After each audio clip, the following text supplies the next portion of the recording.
Alhamdulillah wassalatu wassalamu ala Rasulillah wa ala alihi wa ashabihi wa man sara ala nahjihi ila yaumiddin, amma ba'd. Alhamdulillah pada kesempatan ini kita kembali hadir dalam majelis yang mubarak yang insyaallah pada malam ini akan dibawakan oleh Fadilatul Ustaz Abdullah bin Taslim, di mana beliau ini sebagaimana yang telah kita dengarkan, beliau sedang dalam proses pendidikan pada Fakultas Hadis pasca mata mahasiswa pasca doktora di Universitas Madinah Al-Munawwarah, yang saya tahu kami wala nuzakki 'ala Allahi ahada, dari universitas ini, ya, yang saat ini untuk orang Indonesia, ya, beliau yang orang pertama yang sampai pada tingkat doktorat, dan yang sebelumnya pun juga belum ada. Adapun kalau ada tamatan-tamatan lain, itu dari universitas-universitas yang ada seperti di Muhammad bin Saud, Ummul Qura, tapi khusus untuk di Jamiah Islamiyah atau Universitas Madinah, maka beliau adalah putra Indonesia yang pertama yang sampai pada tingkat doktorat dalam ilmu hadis. Dan alhamdulillah untuk letting-letting beliau ini termasuk ya orang-orang pilihan, di mana senior beliau 2 tahun di atas beliau atau setahun di atas beliau sudah beberapa orang yang doktor dalam berbagai disiplin ilmu. Dan di bawah beliau setahun atau 2 tahun pun juga sudah banyak yang melanjutkan di di tingkat magister dan bahkan sudah di tingkat doktorat pula. Maka untuk itu ikhwan sekalian, untuk memanfaatkan waktu, maka kami persilakan kepada beliau, dan sebentar insyaallah kita akan buka sesi munaqashah atau tanya jawab, dan kami harapkan kepada ikhwan untuk banyak bertanya khususnya masalah perkara hadis atau yang lainnya, agar kemudian kita lebih jelas mengetahui tentang pengambilan agama ini secara benar dari Quran dan Sunnah Rasulullah Sallallahu Alaihi Wasallam. Fadilatul Syekh, falyatafaddal mashkurin wa ma'jurin.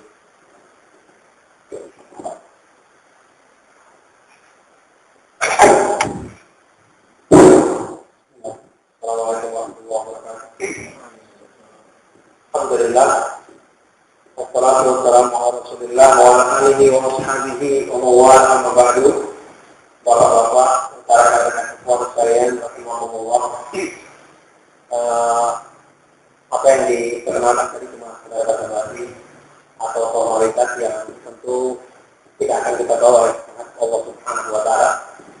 Alhamdulillah pada malam hari ini saya sangat senang sekali diberikan kesempatan untuk bertatap muka dengan Bapak beserta rekan-rekan kawan sekalian dalam rangka saling menasihati dalam kebaikan dan ketakwaan, dalam rangka saling bersaudara di atas persaudaraan Islam.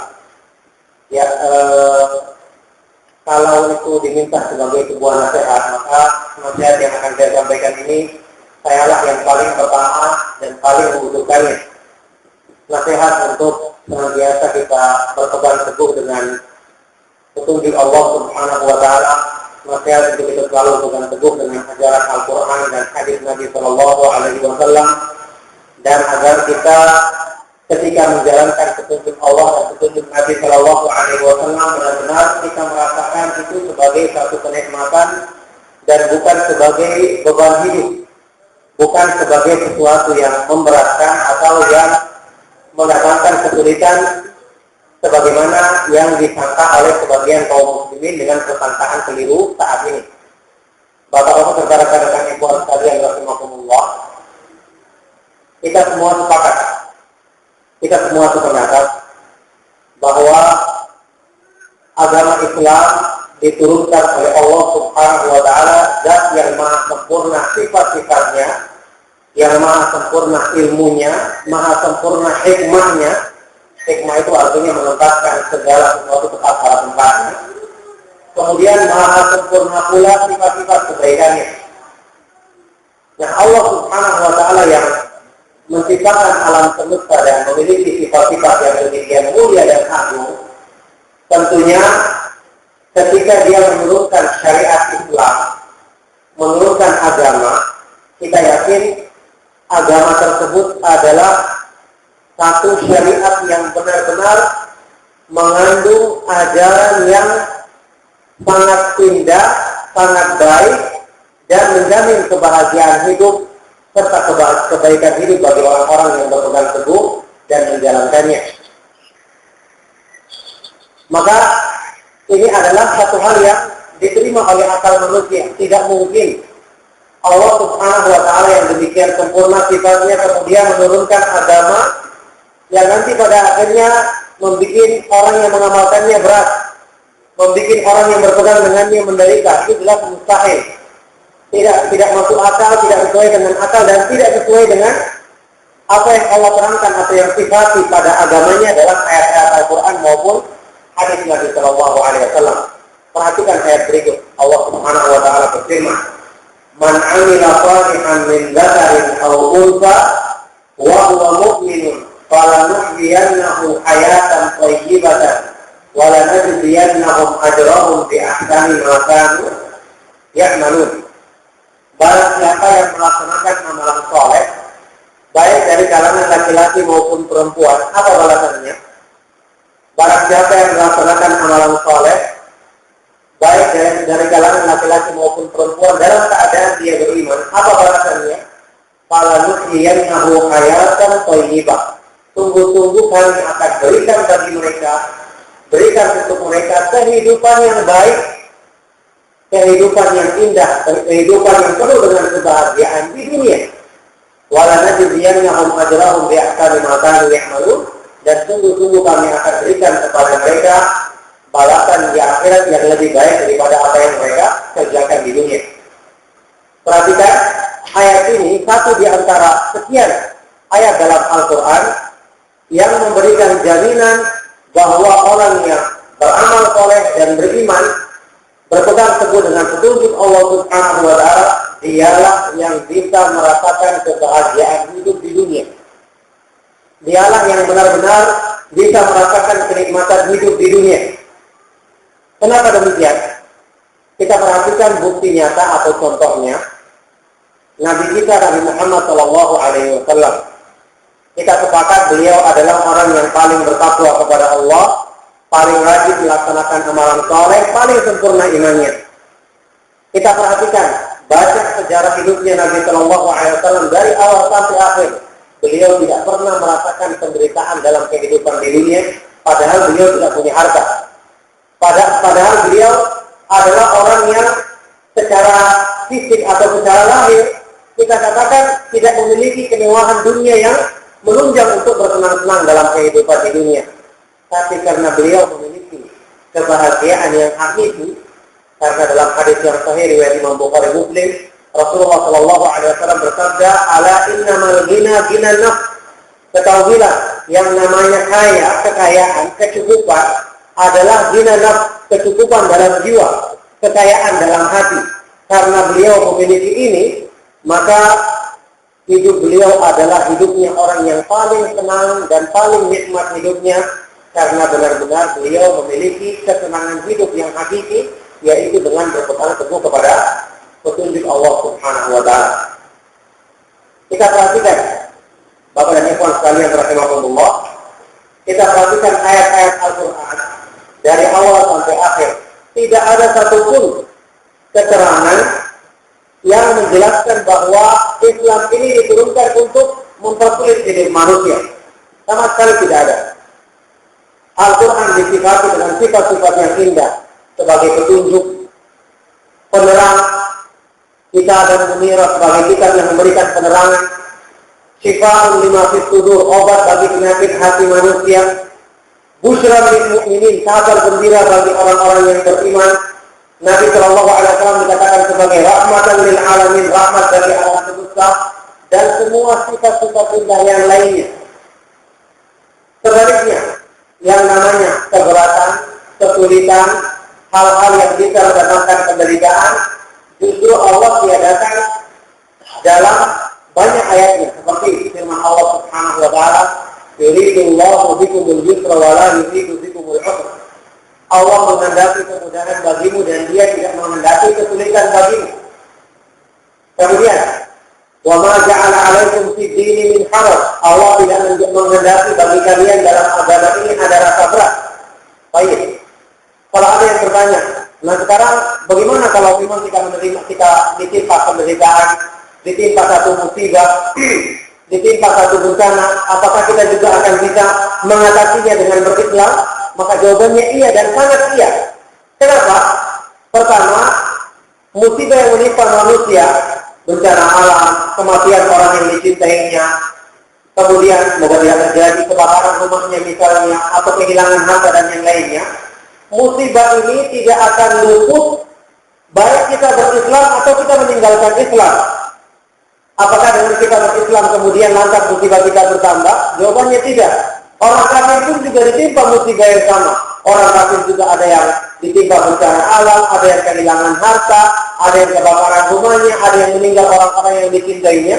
Jadi secara asal kalau masalah ini sama orang kafir maupun orang muslim, orang yang taat maupun orang yang berbuat maksiat. Cuman kita punya satu dari petunjuk Islam yang membuat kita merasa ringan menghadapi musibah yang mesti menimpa kita itu. Yaitu apa? Kita punya iman kepada Allah. Kita punya pengharapan pahala yang tidak diharapkan oleh orang-orang kafir. Inilah yang menjadikan ringan musibah tersebut. Kalau ada musibah yang menimpa kita, ternyata kita ingat musibah ini disebutkan dalam hadis yang sahih, "Ma min musibatin tusibul muslima illa kafarallahu biha anhu hatta syaukatin yushabuha." Tidak ada satu musibah pun yang menimpa orang yang beriman kecuali Allah jadikan sebagai penghapus dosanya, sampai pun duri yang menusuknya. Ini akan menghibur. Oh, ternyata musibah ini untuk menghapuskan dosaku. Mungkin ada dosa-dosaku yang tidak sempat saya minta ampun kepada Allah atau luput. Mungkin saya lupa, maka alhamdulillah dihapuskan dengan adanya musibah. Ini yang pertama. Yang kedua, dengan adanya musibah kita akan bisa melakukan satu amal yang sangat besar keutamaannya, itu apa? Sabar. Orang yang bersabar maka dia akan diberikan pahala dari Allah dengan musibah yang menimpanya.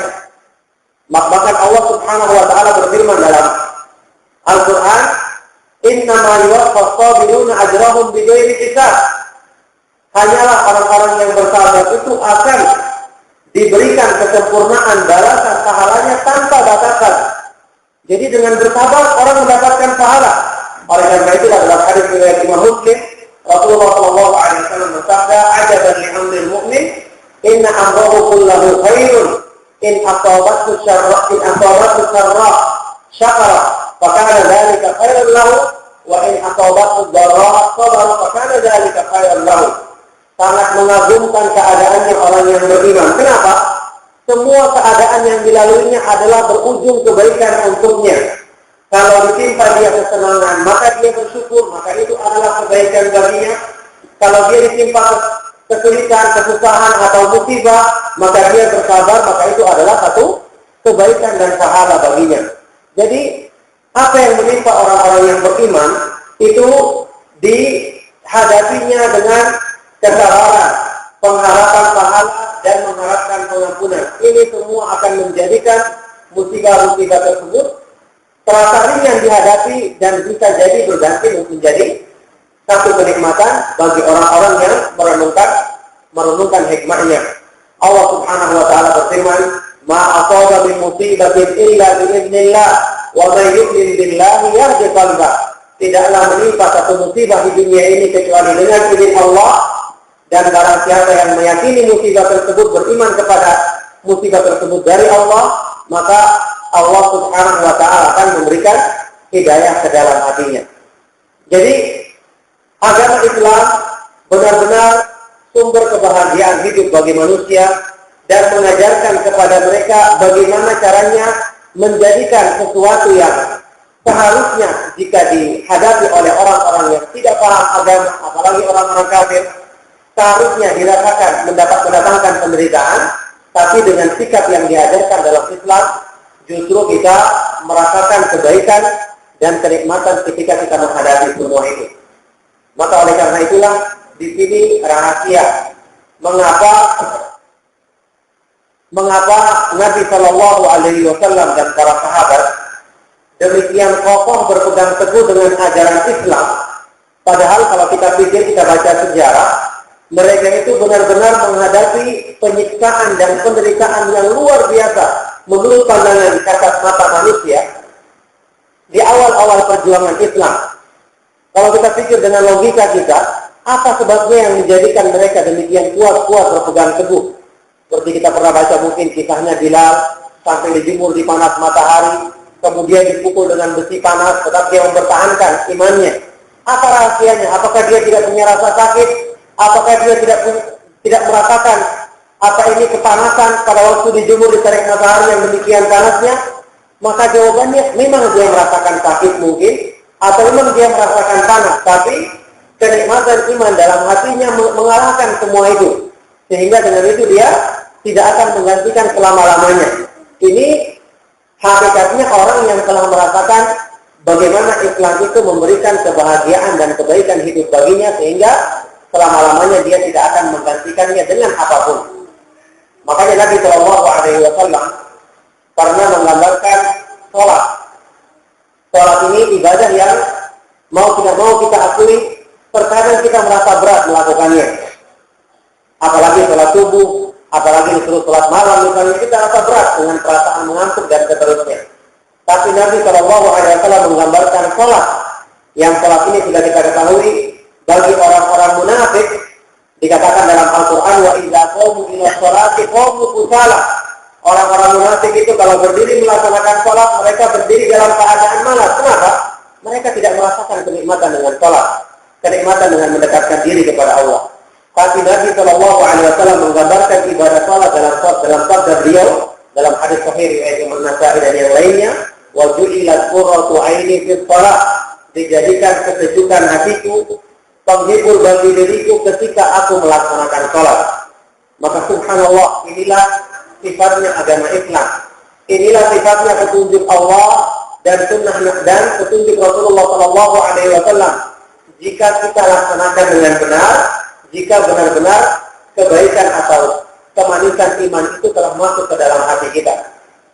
Oleh karena itu, iman yang sempurna, kalau kita baca dalam beberapa hadis yang sahih dari Nabi Shallallahu Alaihi Wasallam, iman yang sempurna itu kalau digambarkan selalu disifati dengan sesuatu yang manis atau sesuatu yang nikmat. Dalam hadis riwayat Imam Muslim, Rasulullah Shallallahu Alaihi Wasallam pernah bersabda, "Zaka fahmal iman, man radiya billahi rabban wa bil islami dinan wa bi Muhammadin Shallallahu Alaihi Wasallam nabiyya." Akan merasakan paham kelezatan iman orang yang ridha kepada Allah sebagai Rabb-nya, sebagai sembahannya semata-mata, sebagai Tuhannya dan sembahannya semata-mata, Islam sebagai agamanya, dan Nabi Muhammad SAW sebagai Nabi dan Rasulnya. Akan merasakan apa? Disebutkan akan merasakan kelezatan iman. Berarti apa? Iman itu lezat. Bukan seperti yang dibayangkan oleh sebagian orang bahwasanya Islam itu berat, iman itu sulit, iman itu mendatangkan penderitaan bagi orang yang melakukannya. Ini jelas keliru. Nabi SAW menggambarkan iman itu sebagai sesuatu yang memiliki kelezatan bagi orang yang bisa merasakannya. Dalam hadis yang lain juga riwayat Imam Bukhari dan Muslim, Rasulullah SAW pernah bersabda, "Salatun man kunna fihi wajada bihinna halawatal iman."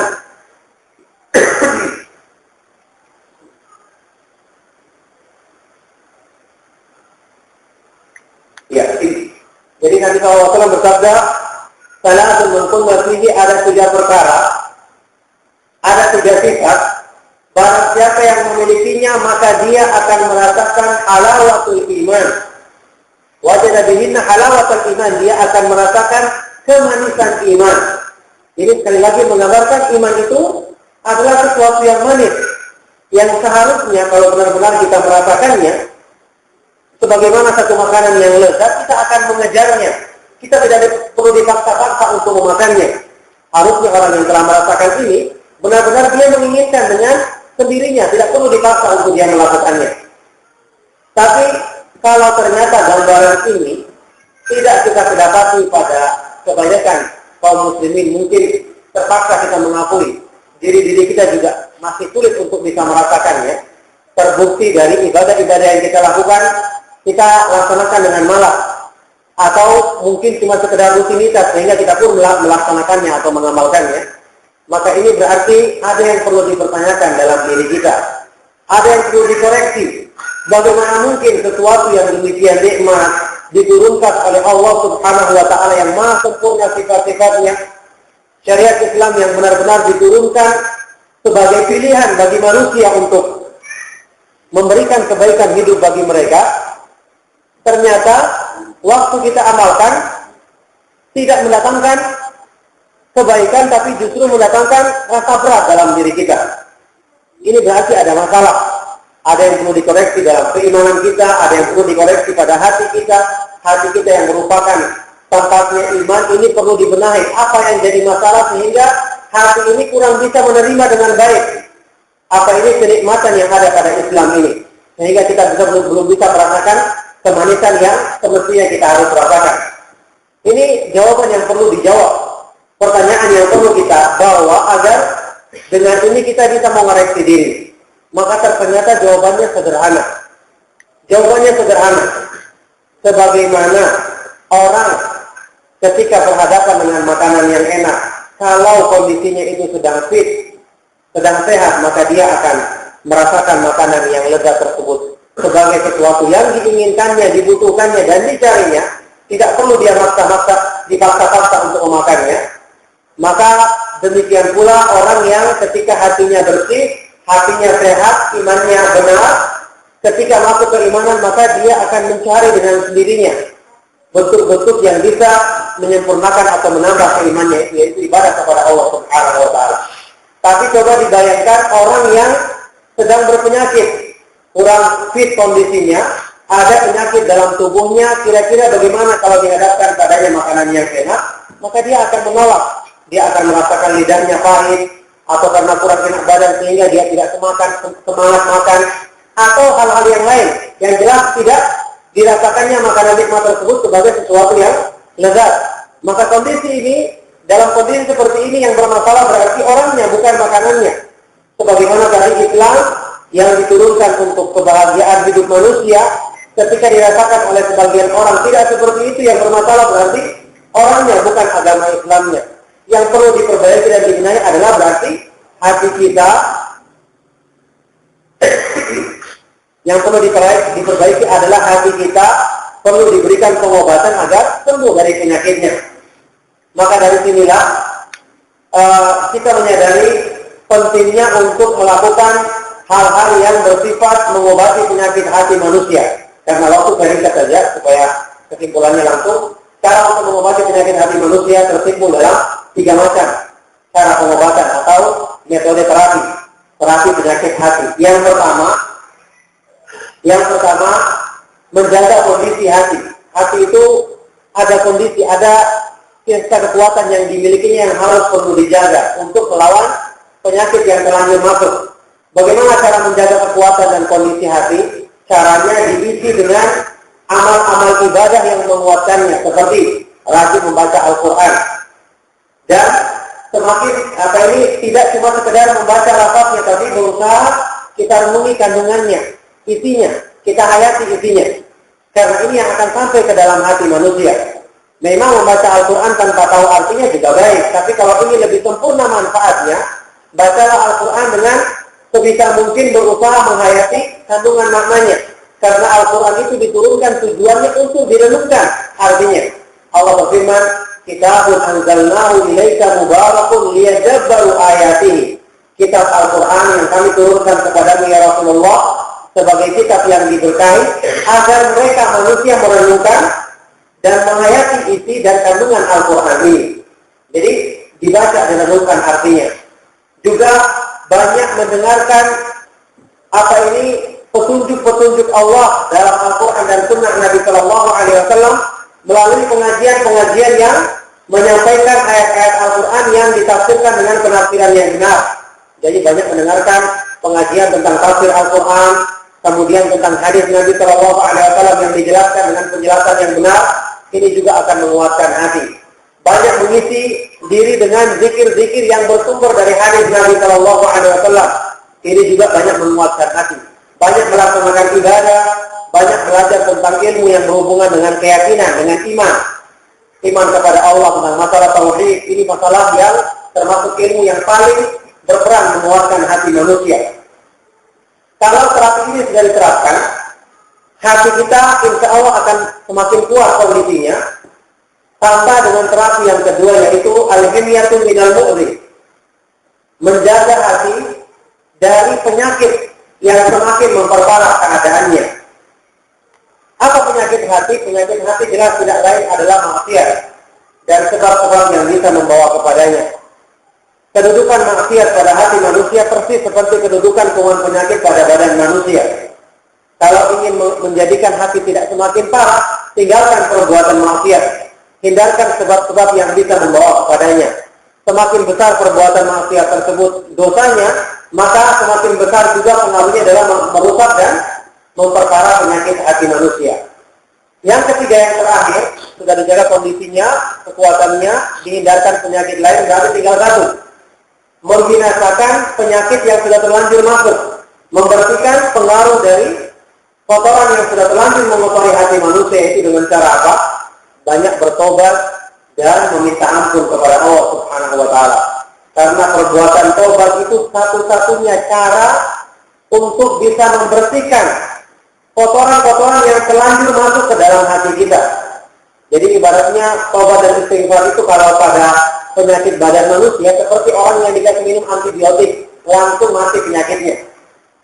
Maka inilah fungsinya perbuatan istighfar dan tobat kepada Allah Subhanahu wa Ta'ala. Kata Nabi Shallallahu Alaihi Wasallam dalam hadis riwayat Ibnu Majah yang sanadnya hasan, beliau mengatakan at-taibu minadz dzambi kaman la dzamba lahu. Orang yang telah bertobat dari perbuatan dosanya adalah seperti orang yang tidak pernah berdosa sama sekali. Nah, kalau terapi penyakit hati ini kita amalkan dengan baik, dengan jangan lupa yang paling penting adalah meminta berdoa kepada Allah Subhanahu wa Ta'ala, karena dialah yang mampu untuk membersihkan hati kita. Jadi berdoa bersungguh-sungguh kepada Allah Subhanahu wa Ta'ala agar Dia anugerahkan kebersihan hati, kesucian jiwa, sebagaimana doanya Nabi Shallallahu Alaihi Wasallam dalam hadis sahih riwayat Imam Muslim. Allahumma ati nafsi taqwaha wa zakkiha anta khairu man zakkaha. Ya Allah, berikanlah kepada hatiku ketakwaannya dan bersihkanlah hatiku, bersihkanlah jiwaku. Engkaulah sebaik-baik yang membersihkan dan mensucikannya. Berdoa dengan doa seperti ini, apa yang semakna dengannya, meminta kebersihan hati, kemudian melaksanakan sebab yang 3 terapi tadi, maka dengan ini insya Allah kita akan merasakan setelah itu, setelah hati kita bersih, maka ketika iman itu masuk, maka kita akan merasakan kemanisannya. Kita akan merasakan kelezatan ketika beribadah dan mendekatkan diri kepada Allah Subhanahu wa Ta'ala. Sebagaimana gambarannya orang yang telah sembuh dari penyakitnya, dihadapkan padanya makanan yang enak, maka dia menikmatinya dengan lahap, bahkan dia meminta tambah karena ini memberi manfaat bagi kondisi atau bagi kesehatan tubuhnya. Nah, inilah yang kita perlu benahi dalam diri kita.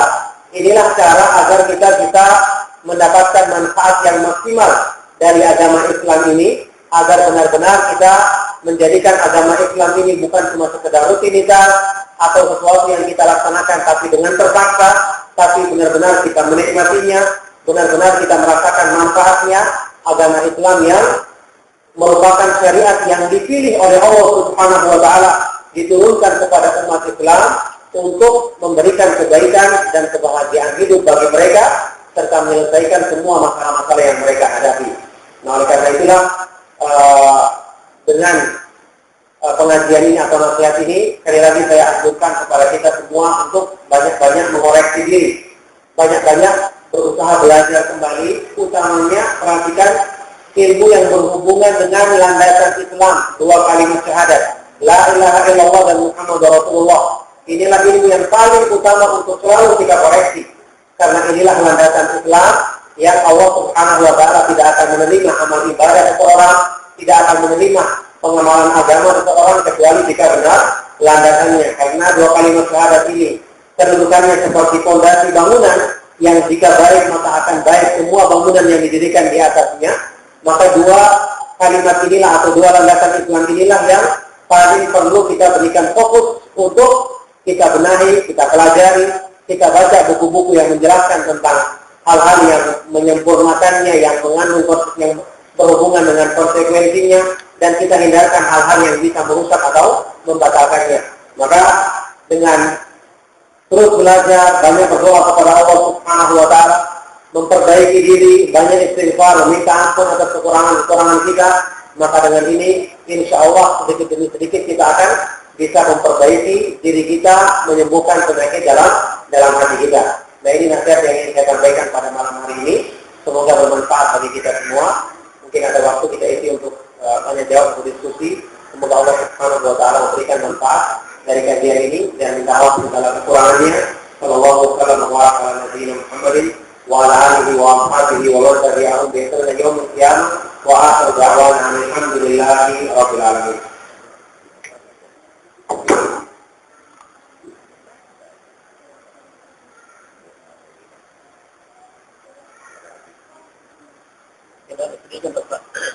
Ini berkaitan dengan doa sesudah salat wajib. Karena terjadi perkembangan di kalangan siswa bahwa ada yang mengatakan tidak ada doa setelah salat wajib. Padahal dalam banyak kajian fikih, khususnya yang dikarang oleh ulama-ulama Indonesia, itu di situ dijelaskan bahwa ada doa sesudah salat wajib.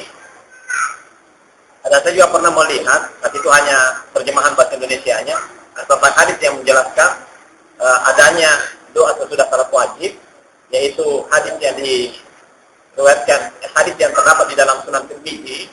Di situ dikatakan bahwa ada yang bertanya bahwa waktu doa yang paling afdal itu yang mana? Maka Rasul mengatakan adalah sesudah salat wajib dan sepertiga akhir malam. Nah, supaya jangan terjadi keresahan di antara kita, karena kenapa memang di Indonesia ini tidak kebanyakan orang memahami bahwa seperti itu. Masalah berdoa setelah selesai salat. Pertama ya, doa itu adalah ibadah yang bisa kita lakukan kapan saja. Tidak ada batas waktu yang membuat kita membatasi diri dengannya. Bahkan berdoa sebanyak-banyaknya itu sangat dianjurkan ya. Sangat dianjurkan. Allah Subhanahu wa Ta'ala berfirman dalam Al-Qur'an, "Quluni astajib lakum innal ladzina yastakbiruna 'an ibadati sayadkhuluna jahannama dakhirin." Berdoalah kepadaku, maka aku akan kabulkan doamu. Sungguhnya orang-orang yang sombong dan enggan untuk berdoa kepadaku, maka mereka akan masuk neraka dalam keadaan hina. Kemudian dalam hadis yang hasan yang lainnya, Rasulullah SAW bersabda, "Man lam yas'alillaha yaghdab 'alaihi." Barang siapa yang tidak meminta, tidak berdoa kepada Allah, maka Allah akan murka kepadanya. Yang menjadi permasalahan doa setelah sholat itu adalah pembatasan atau pengkhususan waktu. Itu yang menjadi masalah kalau ada ulama yang melarangnya, dan ulama yang melarangnya itu adalah diantaranya Imam Ibnu Qayyim dalam kitab Zadul Ma'ad. Dia mengatakan orang yang mengkhususkan, membataskan, mengkhususkan doa setelah sholat. Setelah sholat ini kata beliau tidak ada dalil yang datang dari petunjuk Nabi SAW atau sahabat yang mereka seandainya itu kebaikan maka mesti mereka berlomba melakukannya. Sehingga yang sampai saat ini diamalkan di dua masjid, Masjid Haram dan Masjid Nabawi, itu tidak ada doa sama sekali setelah sholat. Tapi siapa yang pernah ibadah haji akan menyaksikan setelah sholat langsung bubar. Para imamnya demikian karena mereka berpegang dengan pendapat ini. Cuman ini apa permasalahan. Adapun masalah seperti yang untuk sebutkan tadi, bagaimana dengan hadis tersebut? Itu hadisnya itu diriwayatkan dengan hadisnya sahih atau hasan minimal, yaitu Nabi SAW ditanya, "Ayyu du'ain asma'?" Doa apakah yang paling didengar oleh Allah Subhanahu wa Ta'ala? Maka Rasulullah SAW menjawab, "Dubur salawatin maktubat, fi jawfil lail wa dubur salawatin maktubat." Doa di tengah malam atau sepertiga malam, dan doa di dubur, di akhir salat yang wajib. Kata-kata dubur ya, ini yang jadi masalah. Artinya ini di akhir sesudah atau sebelum. Kalau kita mengatakan sesuatu ini misalnya, saya bilang ujungnya ini apa? Ujungnya ini apakah di sini atau setelahnya? Itu yang jadi masalah. Kata-kata dubur ini akhir. akhir dari sesuatu, apakah akhirnya di ujungnya ini atau sesudahnya. Di sini timbul perselisihan dalam memahami hadis tersebut. Apakah maksudnya ini Nabi SAW mengatakan setelah sholat atau sebelumnya? Yang jelas, pendapat yang mengatakan bahwa itu setelah sholat juga ada. Seperti Ibnu Hajar dalam Fathul Bari, dia mengatakan ini hadis yang menunjukkan boleh kita berdoa setelah selesai sholat. Karena kata-kata dulu itu mengandung pengertian demikian. Mengandung pengertian demikian, meskipun kalau kita lihat anjuran Nabi SAW untuk berdoa seperti ucapan beliau kepada Al-Bara As-Siddiq dan banyak doa-doa yang disyariatkan, itu kebanyakan dimaksudkan adalah dalam sholat. Dan ini termasuk satu ilmu yang penting untuk kita ketahui. Disepakati oleh para ulama bahwa doa yang paling utama itu dalam sholat, bukan di luar sholat. Ini pertama. Kenapa? Secara logika, orang yang sedang sholat itu berarti dia sedang berkomunikasi langsung dengan Allah. Sedang ada hubungan. Makanya dalam hadis yang lain Nabi SAW bersabda, "Innal musalliya yunaji rabbahu." Orang yang sholat itu dia sedang bermunajat, berbisik-bisik dengan Rabbnya. Nah, kira-kira saat yang tepat untuk mengungkapkan permintaan, apakah waktu kita sedang berhubungan atau sedang putus hubungannya? Ya, waktu sedang berhubungan. Makanya dalam sholat itu ada dua tempat yang paling tidak itu dianjurkan secara khusus untuk memperbanyak doa. Doa apa saja? Ini diterangkan oleh Ibnu Hajar sendiri dalam Fathul Bari, juga oleh Ibnu Qayyim dalam Zadul Ma'ad kita yang saya katakan tadi. Yaitu apa tempatnya? Pertama, waktu sujud. Waktu sujud ini dianjurkan untuk memperbanyak doa. Setelah kita selesai baca zikir sujud, ya, kita boleh memperbanyak doa sebanyak-banyaknya. Sebanyak-banyaknya. Itu dalam hadis sahih riwayat Imam Muslim, Nabi sallallahu alaihi wasallam bersabda, "Aqrabu ma yakunu al-'abdu min rabbih wa huwa sajidun fa'akthiru du'a." Sedekat-dekatnya seorang hamba dari Allah adalah ketika dia sujud. Maka perbanyaklah doa padanya. Apa artinya kata-kata perbanyak doa? Ini artinya itu berbanyak. Sebagian orang salah paham. Dia takut berdoa dalam sholat karena dipikir berdoa itu berarti berbicara sesuatu yang di luar pikir-pikirnya sholat. Ini keliru. Berdoa itu lain dengan bicara. Kalau kita bicara, saya bicara dengan teman kita, jelas ini membatalkan sholat. Tapi kalau kita komunikasinya kepada Allah, kita katakan, "Ya Allah, ampunilah dosaku. Ya Allah, mudahkanlah urusanku yang ini. Ya Allah, mudahkanlah misalnya aku bayar utang dan seterusnya." Ini tidak ada masalah sama sekali karena komunikasinya dengan Allah, bukan termasuk dalam pembicaraan dengan manusia. Yang dimaksud dengan hadis, "Inna hadhihi sholata la yasluhu fiha syai'un min kalamil bashar." Sesungguhnya sholat ini tidak pantas diucapkan padanya sesuatu dari ucapan manusia. Artinya ucapan di antara manusia. Kalau kita negur orang misalnya berbicara dengan orang lain, ini yang dilarang. Tapi kalau kita berdoa itu tidak mengapa, itu diperbolehkan dalam tempat-tempat yang diperintahkan memperbanyak doa seperti sujud tadi. Dan yang kedua, sebelum salam. Sebelum salam, inilah yang diartikan oleh kebanyakan ulama dari kata-kata dubur salat. Ujungnya salat itu adalah sebelum salam. Seperti Nabi SAW pernah menyuruh Abu Bakar As-Siddiq doa dengan minta pengampunan sebelum salam. Kemudian juga kepada Mu'adz bin Jabal juga doa tertentu untuk dibaca sebelum salam dan yang lainnya. Yang jelas masalah doa setelah salat itu tadi saya katakan ada perselisihan pendapat sehubungan dengan masalah hadis tadi. Kalau yang diamalkan di Saudi saat ini di dua masjid utama, Masjid Haram, Masjid Nabi, mereka berpendapat yang mengatakan bahwasanya tidak ada doa khusus setelah salat, yang ada cuma zikir saja. Jadi berzikir, setelah zikir tidak ada doa lagi, itu yang diamalkan oleh mereka. Tapi saya katakan tadi Ibnu Hajar dalam Fathul Bari, beliau mengatakan ini termasuk disyariatkan berdasarkan hadis riwayat Tirmidzi tadi. Maka kalau menurut saya pribadi ini permasalahan yang kembali kepada perselisihan pendapat yang masing-masing punya dalil yang menguatkan. Meskipun secara pribadi saya lebih cenderung menguatkan pendapat yang tidak berdoa setelah selesai sholat, tapi untuk mencela itu yang jadi masalah. Maka Ibnu Hajar sendiri menjelaskan yang disyariatkan itu adalah berdoa sendiri-sendiri. Ibnu Hajar dalam Fathul Bari menjelaskan berdoa sendiri-sendiri, bukan berdoa secara jamaah. Itulah yang diingkari oleh bagian ulama yang demikian.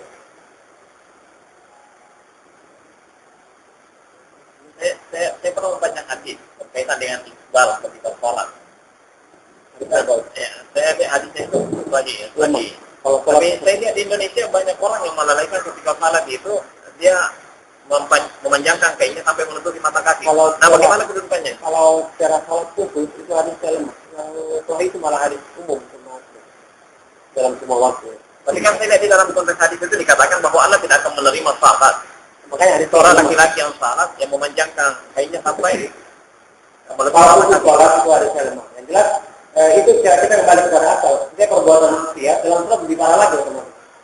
Lebih parah lagi hukumnya dibandingkan dengan di luar salat. Nah, kalau hadis itu sendiri juga ini harusnya lemah yang tahu dan setiapnya itu ada yang diriwayatkan oleh Abu Hurairah.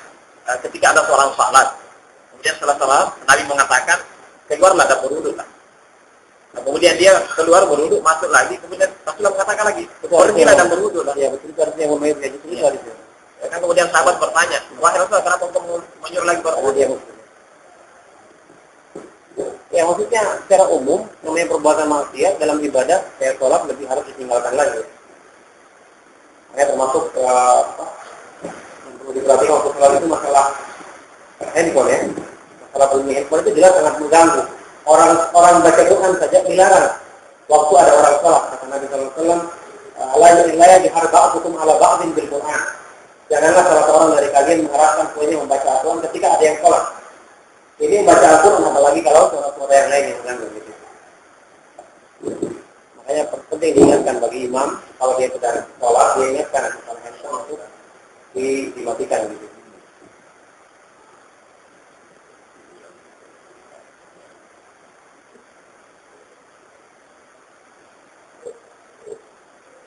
Ada yang lain? Yang lain? Ada masih berhubungan tentang doa dalam sholat tadi.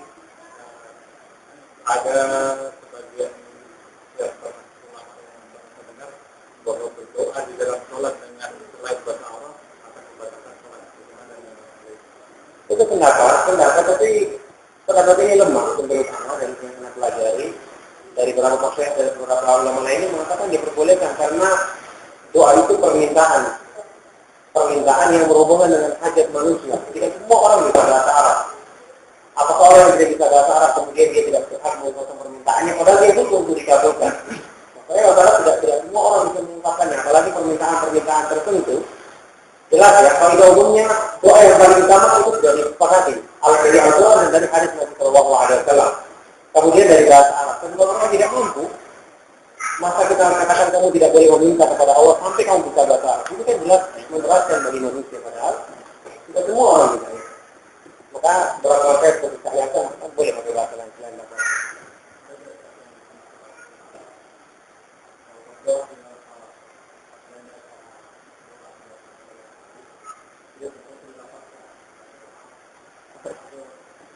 Itu lebih parah lagi karena semua namanya zikir, kemudian bacaan, doa itu semua harus dilafazkan karena amalan hati itu punya amalan tersendiri, tapi doa zikir ini merupakan amalan anggota badan yang dilindungkan artinya. Kalau cuma dimasukkan dalam hati berarti bukan dikatakan zikir dan doa namanya karena amalan hati. Amalan hati, jadi yang namanya amalan hati itu tidak dihukumi sebagai doa atau zikir. Makanya oleh karena itu termasuk yang dikritik oleh para ulama ketika seseorang membaca zikir dalam sholat, dia tidak ucapkan, tidak boleh. Nabi SAW sampai diketahui gerakan beliau dari bacaannya. Ini menunjukkan bahwa dia itu masih menggerakkan mulutnya, karena bacaan itu harus dilafazkan, diucapkan begitu. Tidak cuma dalam hati. Ini termasuk pendapat yang dibutuhkan dalil untuk mengatakannya lemah. Karena tidak ada dalil yang mengatakan demikian. Jadi zikir dan doa itu harus diucapkan.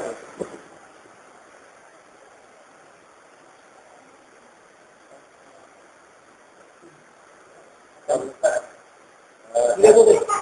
Apa? Oh sama. Pertama tadi itu apa namanya? Kalau orang berjuara itu apa dianjurkan juga tak berbalik biasanya imam atau bagaimana? Ya. Kemudian yang kedua Ustaz, mengomentari tadi. Ya, pertama seseorang laki-laki itu tidak boleh berdiri di saf di belakang sendirian, itu hukum asal. Jadi tidak boleh kalau kita tidak terpaksa, tidak boleh berdiri saf. Karena Nabi SAW la salata liman shalla khalfa shaffi wahdahu. Hadis riwayat dari Muslim. Tidak ada salat bagi orang yang berdiri di belakang saf sendirian, kecuali perempuan. Kalau perempuan itu dalilnya banyak yang mengkhususkan bahwa perempuan itu meskipun sendiri dia tidak menjadi saf. Laki-laki tidak boleh. Oleh karena itulah ketika orang sholat berdua, Itu petunjuknya Nabi SAW dalam hadis sendiri riwayat Imam Bukhari. Ibnu Abbas, dia SAW menggandengnya untuk berdiri di kanannya sejajar. Berdiri di kanan sejajar.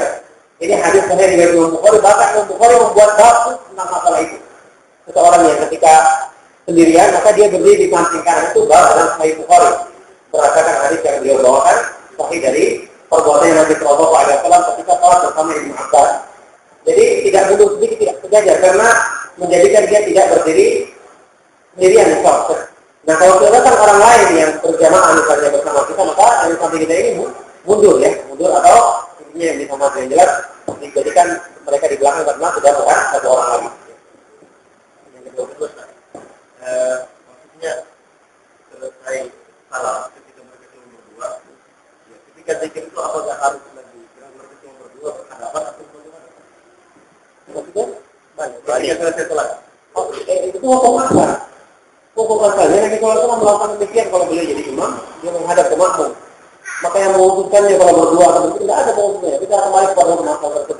Meskipun ini juga tidak wajib, maksudnya orang yang tidak lakukan juga tidak mengapa. Tapi ini yang ditentukan oleh Nabi SAW. Kita amalkan secara umum selama tidak ada yang menakutkan. Tapi yang dari ini, yang masalah kan tadi tentang masalah doa. Yang kita baca, yang satu hadis itu salam. Itu masih banyak. Bahwa kan beliau memberikan bulan hadis itu bahwa ada dalil mustarihan ala masyru'iyat doa ba'da salat. Khilafan ba'da ittiba'. Kalau masyarakat sekolah, Ba'da salat masyru'iyat doa banyak malah. وهو ترتيب الزواج المفرط على مشروعية الدعاء بعد الصلاة المفروضة. خلافا لبعض الكبار. Ada beberapa memang itu yang jadi masalah. Jadi itu masalah khilaf ya. Jadi kalau Syekh Utsaimin dia itu punya kesimpulan yang menarik juga setelah mengumpulkan berbagai macam hadis-hadis yang di situ disebutkan doa dan zikir dan kata-kata ada dubur kalau yang saya katakan tadi. Kata Syekh Utsaimin dia simpulkan setiap kata-kata dubur yang di situ setelahnya zikir maka ini setelah sholat artinya setelah. Kalau setiap kata-kata dubur yang di situ ada doa maka ini sebelum sholat. Jadi itu belum dia di apa ini dalam keterangan tentang ketika berjamaah menggali masalah ini juga ini masalah khilaf dan dalil-dalil yang menyebutkan adanya doa setelah sholat juga itu ada beberapa hadis yang sahih yang menyebutkannya dan untuk menyalahkannya juga sulit ya, karena ada beberapa hadis-hadis yang sahih. Jadi menurut ini yang lainnya itu benarnya apa selesai sholat atau memang kita ikut untuk pada waktu doa pada waktu itu? Pada waktu ini sudah dari lagi karena hadisnya sahih Muslim. Kemudian waktu tahiyat tadi itu banyak hadis-hadisnya. Cuma yang jadi masalah sekarang yang setelah sholat. Kalau keutamaannya yang setelah sholat jelas. Ibnu Qayyim waktu dalam Al-Quran mengatakan dia mengkritik, dia mengatakan aneh kalau orang itu mengutamakan doa setelah sholat, padahal jelas-jelas dalam sholat itu dia masih berhubungan sama Allah yang merupakan saat yang tepat untuk mengungkapkan permintaannya. Nah sekarang beliau kan termasuk yang mengingkari doa setelah sholat. Nah kita bahas, ternyata ulama lain mengatakan ada dengan bukti-bukti dalil seperti Al-Albani bawakan, Ibnu Hajar juga bilang tadi dengan hadis riwayat ini tadi. Maka secara pribadi kalau masalah keutamaan dan lebih cenderung untuk berpegang kepada pendapat, maka pendapat apa ini yang mengatakan bahwasanya apa ini Lugai tidak mengucapkan sholat apa ini doa setelah sholat, maka ini lebih kuat karena dalilnya lebih banyak. Tapi untuk mengingkarinya juga sulit karena ada pendapat atau sebagian dalil-dalil dari hadis-hadis yang kemudian membolehkan yang diingkari oleh sebagian ulama kata Ibnu Hajar itu adalah caranya dengan cara berjamaah dan seterusnya. Tapi kalau kita doa dengan sendiri banyak dalil-dalil yang disebutkannya. Jadi kebolehan secara mutlak gitu. Ada lagi ini mengenai bacaan Al-Fatihah bagi jamaah apakah wajib dalam berjamaah imam apa mampu membaca Al-Fatihah atau tidak? Karena sebagian berpendapat bahwa tidak sah sholat seseorang yang tidak membaca Al-Fatihah sekalipun dia berjamaah. Itu kita pendapat kita bagaimana? Iya, bagi pendapatnya jumhur. Kebanyakan ulama mayoritas telah mengatakan meskipun kita berjamaah, maka harus baca Al-Fatihah. Karena mereka pakai hadis-hadis umum seperti la salata liman lam yaqra bi Fatihatil Kitab, tidak ada salat bagi orang yang tidak membaca surat Al-Fatihah. Ini pendapatnya jumhur, Ibnu Hajar, An-Nawawi dan kebanyakan ulama berpendapat salat berjamaah pun makmum tetap membaca Al-Fatihah saja. Membaca Al-Fatihah. Jadi setelah imam membaca Al-Fatihah selesai, dia membaca Al-Fatihah, cukup Al-Fatihah, yang lain tak perlu dibaca. Yang didengarnya yang lain yang didengar dari imam, artinya surat-surat tak perlu dibaca karena dia wajib untuk mendengarkan bacaan imam. Adapun Al-Fatihah mereka katakan ini wajib termasuk rukunnya salat. Jadi pendapatnya jumhur atau mayoritas ulama. Ulama lain mengatakan kalau kita dengar dari imam maka tidak perlu kita baca. Kenapa? Mereka berdalil dengan sebuah hadis yang diperselisihkan hukumnya, sahih atau tidaknya, dan insya Allah hadis ini lebih dekat pada hasan ya, bisa dijadikan sebagai dalil, yaitu sabda Nabi Sallallahu Alaihi Wasallam, "Man kana lahu imamun fa qira'atul imam lahu qira'ah." Barang siapa yang salat di belakang imam, maka bacaan imam adalah bacaan baginya. Nah, inilah yang mereka jadikan dalil tentang tidak perlu membaca Al-Fatihah kalau kita dengar dari imam. Kalau kita dengar ini, kenapa sebagian ahli bukan mayoritas ulama yang melakukan demikian? Maka ini juga termasuk masalah khilaf dan katakan hadis tadi ini diperselisihkan karena dia ini hadis yang sebagian ada perawinya yang bermasalah dari segi hafalannya. Inilah yang terkadang menjadikan perselisihan dalam penelitian hadis, khususnya hadis-hadis yang cuma satu riwayatnya, satu jalur riwayatnya ini yang dihukumi oleh sebagian ulama sebagai hadis yang ulama yang lain mengatakan masih bisa dikatakan dan seterusnya. Tapi kalau belum sampai kepada tingkat bisa menguatkan, untuk lebih hati-hati ya tidak ada salahnya kalau kita berpegang kepada pendapatnya jumhur, kita baca surat Al-Fatihah karena ini lebih dekat kepada kehati-hatian dan hadis-hadis yang menyebutkan tentang masalah kewajiban membaca surat Al-Fatihah itu sangat banyak. Jadi ini kenapa jumhur ulama dari dulu dan sampai sekarang ya, para Syekh bin Baz, Syekh Ibnu Utsaimin, Syekh Abdul Muhsin Al-Abbas, kalau Syekh Shalih Fauzan dia mengatakan sunnah, tidak wajib membacanya. Hingga sebenarnya ulama yang ada di tahun itu saat ini mengatakan wajib membaca hadis.